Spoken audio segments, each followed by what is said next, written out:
very much to do with Mr. Pompous, but still, it's the gentleman that played Mr. Pompous, Gilbert Mack, and I'm sitting at the piano. What I want to do now is illustrate a little yodel for you, just to show you some versatility, voice versatility. Oh, they cut down the old pine tree, and they hauled it away to the hills to make a coffin of pine for the sweetheart of mine. Oh, they cut down the old pine tree, but keep my Lord in praise tonight, for it's there my heart will always be. Though we drifted apart, she's still part of my heart. Oh, they cut down the old pine tree.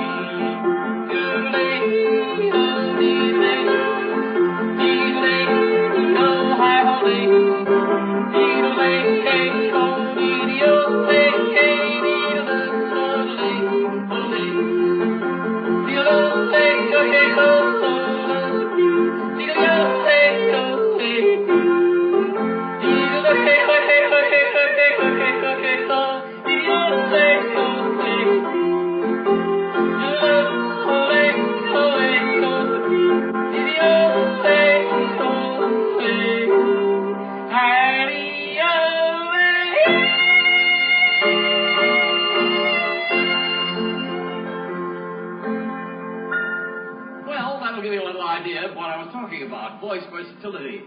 Naturally, it only takes a little exercise of the vocal cords, and anybody can do it. Mm-hmm. And as you know, I've been doing voices for years and years and years, but as I've already explained to you, I just don't remember all of the various things, and among others, we spoke about Pompous, Mr. Pompous. If you can recall to me what Pompous sounded like, I'd be glad to do a little impersonation. Okay, now you hit it on the nose about an hour ago.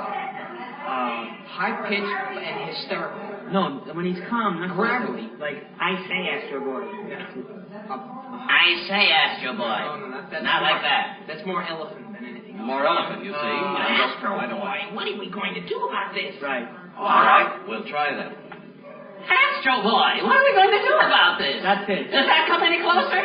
Yes. I'm perfectly willing to try. All you have to do is bring me into it.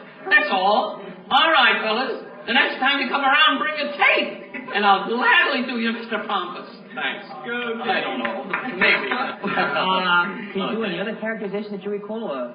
Not from the films. I do various characterizations. For example, I was telling you about the commercial I just did for Isaac Ellis, in which I played this little old fellow who says, "Remember Isaac Ellis? Maybe you don't remember him, but I do. He came to this country, and he didn't find that beautiful pastrami and corned beef from the old country, so what do you know? Down on Hester Street, he made it himself." Now, there is one of the commercials, as I said, for Isaac Ellis. Oh, the one that I'm seeing on recently, the Hansel and Gretel, in which I play Rudy. Well, he stands back at the counter, you know, with that white apron on, and he says, "Please, Mrs. Miller, don't bang on the counter. All you have to do is ask for it by name, Hansel and Gretel, never by the pound." And that's about what Rudy sounds like. Very good. Okay, thank you very much. You do John Wayne.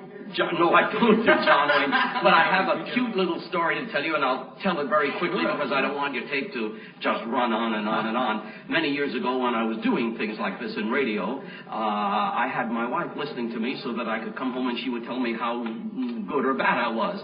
She was listening to the radio one morning. The man came to the door who sold her eggs for the kids, you see, fresh eggs. And he came in and he said, "Mrs. Mack, how many dozen?" And she said, "Shh, quiet, my husband." And he stopped for a moment, and this is what he heard. "The only thing we have to fear is fear itself." And she was listening to the radio, and she was listening to me on a March of Time broadcast, but he didn't know this. He thought he was listening to Franklin Delano Roosevelt, and she said, "Quiet, it's my husband." He picked up the eggs and he ran, and he hasn't been heard for 42 years.